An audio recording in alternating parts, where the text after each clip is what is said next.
You see, when we talk about being single, most people immediately think it's a state of deficiency, as though something is missing, as though life hasn't yet started because they haven't found someone to share it with.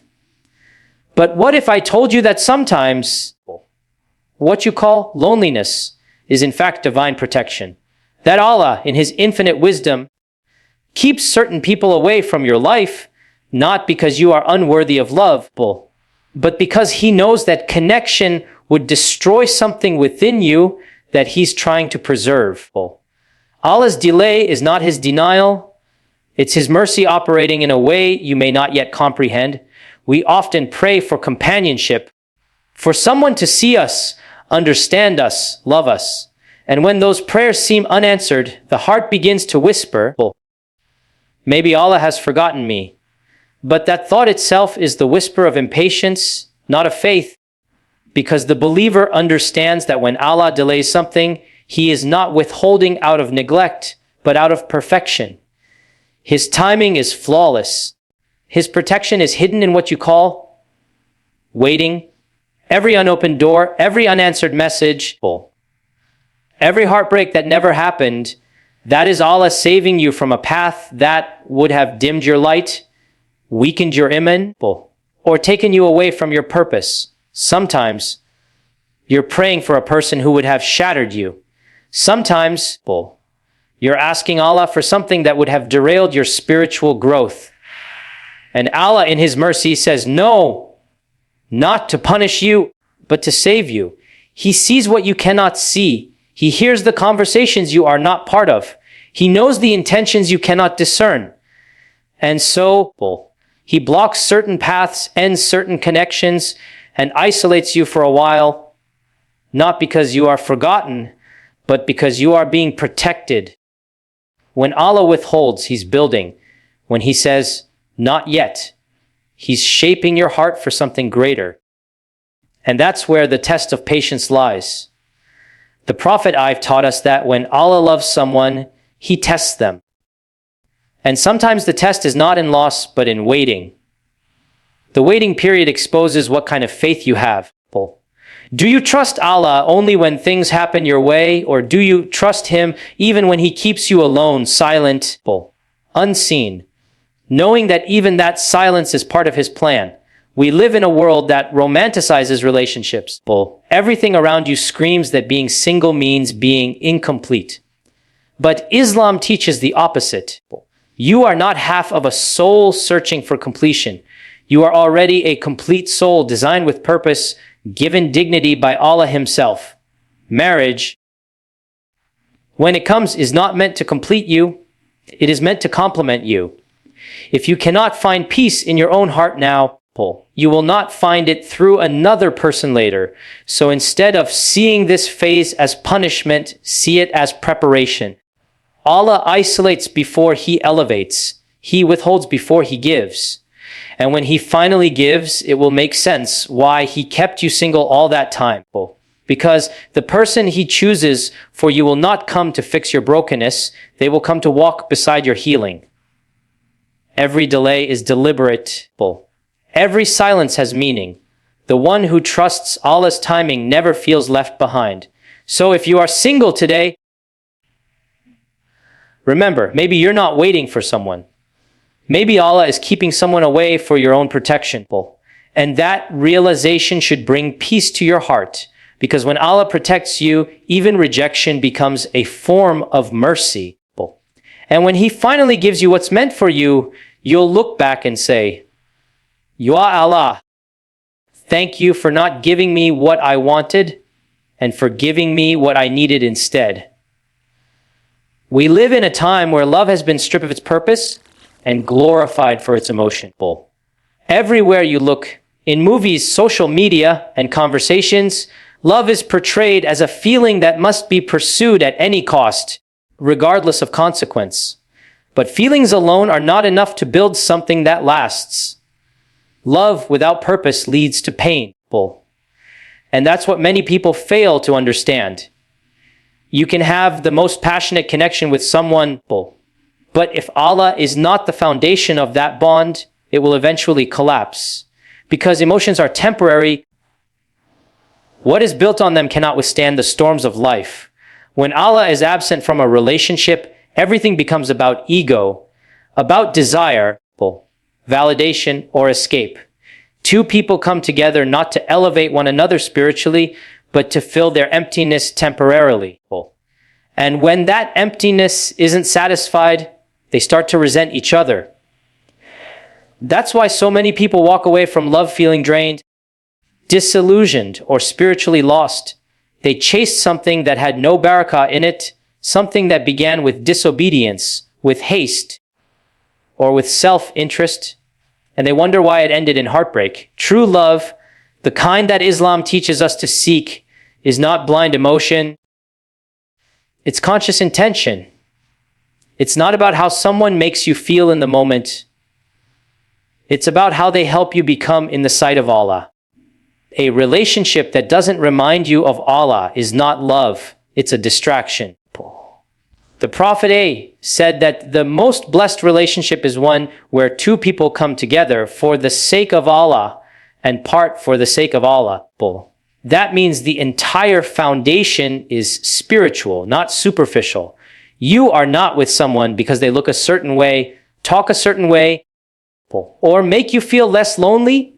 You are with them because you see in them a partner in your journey toward Jannah. Now, many people say, but I just want to love and be loved. And that's natural. Allah placed that desire within you.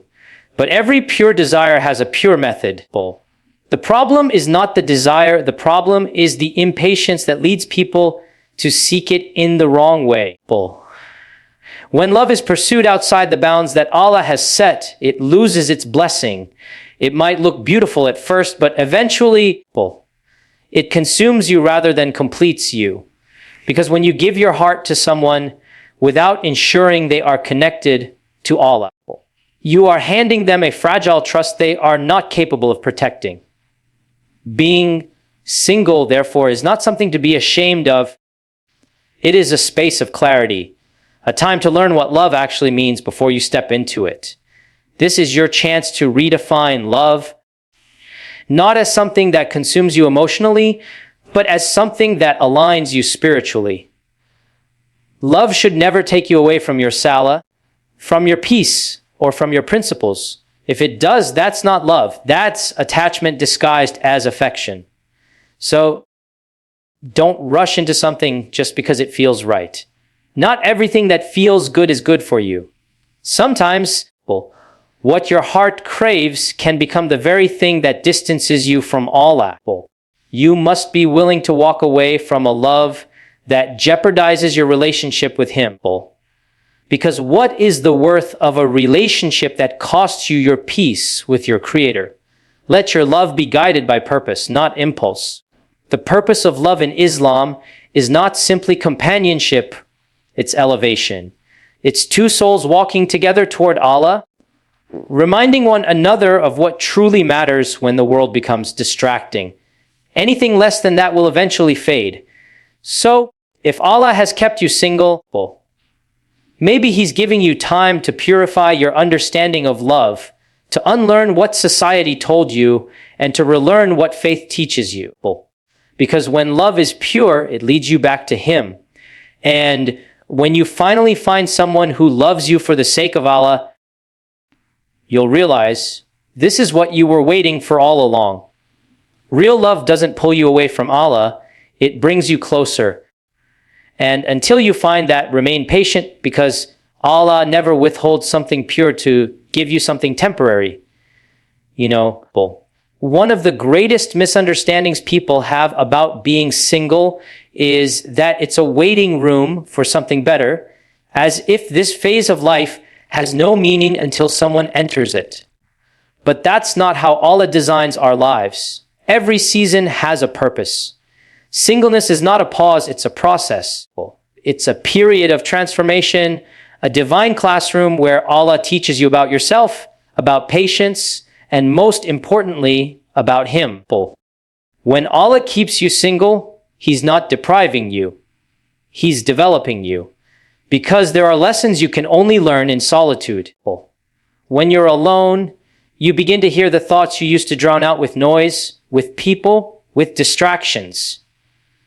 You confront your insecurities, your fears, your emotional wounds.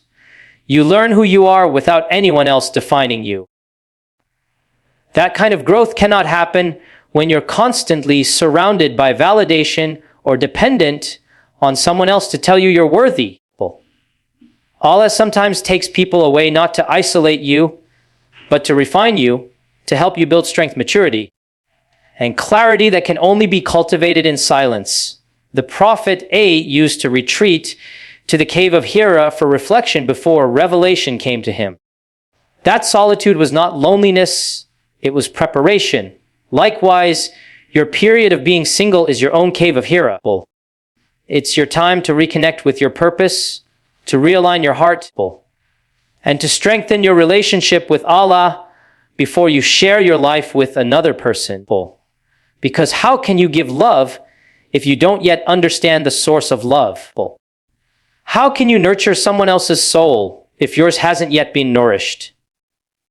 Many people want to find the right person, but few want to become the right person first. They pray for a spouse who is kind, faithful, and emotionally mature, yet they haven't cultivated those same qualities within themselves. This is why Allah delays. He's not simply writing your love story, He's writing you into the kind of person who can sustain it. There's no point in meeting the right one if you meet them as the wrong version of yourself. So instead of asking, when will I find someone? We'll start asking, who am I becoming while I wait? And it's during this phase that Allah teaches you emotional independence, the ability to feel complete even when you're alone. The world teaches you to seek someone who completes you. But Islam teaches you that you are already complete because your worth comes from Allah, not from another person. The more you depend on someone else for happiness, the more fragile that happiness becomes. But when your contentment is anchored in Allah, no loss, no rejection, no delay can shake it. This time of solitude is also an opportunity to deepen your ibadah, to find peace in your salah, to experience the sweetness of dua without distraction. Because once marriage comes, responsibilities multiply, time divides, and spiritual focus is tested. So if you're single, don't waste this sacred window trying to escape it. Use it to build your inner world. Strengthen your connection with your Creator now, and when He sends you someone, you'll bring peace into the relationship instead of expecting the relationship to bring peace to you. There's a psychological and spiritual maturity that emerges only when you've learned to stand alone. When your self-worth no longer depends on who texts you, who validates you, or who chooses you. That kind of inner stability is what makes love sustainable later. Allah doesn't want you to enter marriage from a place of emptiness. He wants you to enter from a place of fullness, emotionally, mentally, and spiritually. So, if you're in this stage, don't resent it. Embrace it. Because right now, Allah is shaping you in ways that will make sense only later. He's preparing your heart for a connection that doesn't distract you from Him, but draws you nearer to Him. And when that moment arrives, when the person Allah has written for you appears, you'll realize that this season of singleness wasn't a delay. It was a divine design, a period of growth meant to ensure that when love finally comes, you'll be ready not just to receive it, but to protect it. The truth is simple: the one who learns to be at peace alone will never lose themselves in love. When Allah finally writes for two people to meet, it doesn't require endless chasing, convincing, or confusion. What is written flows naturally. It unfolds with tranquility, not tension. The Quran describes this feeling as a sakina, a divine calmness that fills the heart when something is right and blessed. The same Allah who protected you from the wrong people will, in His perfect time, bring the right one effortlessly into your life. You won't have to beg for their attention or prove your worth. You will simply recognize that this is from Allah, not through blind emotion, but through a deep and quiet certainty. You see, the one who truly trusts Allah doesn't panic in the waiting. They know that if something is decreed for them, no power on earth can stop it, and if it's not decreed, no force can make it happen. So when Allah withholds certain relationships, it's not because He wants you to live a life of loneliness, but because He wants your connection to begin with His permission, not your impatience. There's a vast difference between a love you force and a love that Allah facilitates. One drains you, the other brings you peace. So many people chase signs, waiting for the universe to align, when in reality Allah's signs are much simpler. If a relationship is right, it brings you closer to your Creator. It encourages you to pray more, to protect your modesty, to maintain your peace. It aligns with your values, not just your emotions. And when it's wrong, Allah will send you warnings. The constant anxiety, the endless uncertainty, the compromises that eat away at your spiritual self. When something costs you your peace, that is Allah telling you to let go. When the right one arrives, the process itself will carry barakah. The families align with ease, communication is respectful, and decisions are made with dignity. You won't need to fight battles to prove your worth, because Allah Himself will honor you through it. Sometimes, what we call chemistry is just attachment to what's familiar, even if it's unhealthy. But compatibility, when guided by Allah, is peace that doesn't depend on excitement. It's calmness that doesn't require chaos to feel alive. That's the difference between a connection chosen by desire and one chosen by destiny. And the beautiful thing about trusting Allah's timing is that it removes desperation. You no longer see being single as a punishment, but as preparation. You begin to realize that Allah has written your story in stages, and every chapter is necessary. The waiting isn't wasted time. It's the time Allah uses to align two hearts so that when they meet at the right level, emotionally, mentally, and spiritually. When love finally enters your life through Allah's will, it won't distract you from your purpose. It will deepen it. You'll find that instead of consuming your energy, it multiplies your peace. You won't lose yourself trying to please someone else because the love will be built on mutual submission to Allah. That's what makes a relationship sacred, when two people don't worship each other, but stand together in worship of Him. So, if right now you feel unseen or overlooked, remember this. The same Allah who created love itself has not forgotten you. He knows the ache in your heart and the prayers you whisper in silence. But He also knows the kind of love that will truly nourish your soul. And He will not let you settle for less than that. Your task is not to rush what's written, but to become the kind of person who can receive it with gratitude when it arrives. Work on your heart, your character, your relationship with Allah, because those are the very things that attract a love rooted in sincerity and peace. And when that love finally arrives, it will come quietly, without struggle or confusion, carrying the unmistakable sign of Allah's mercy ease.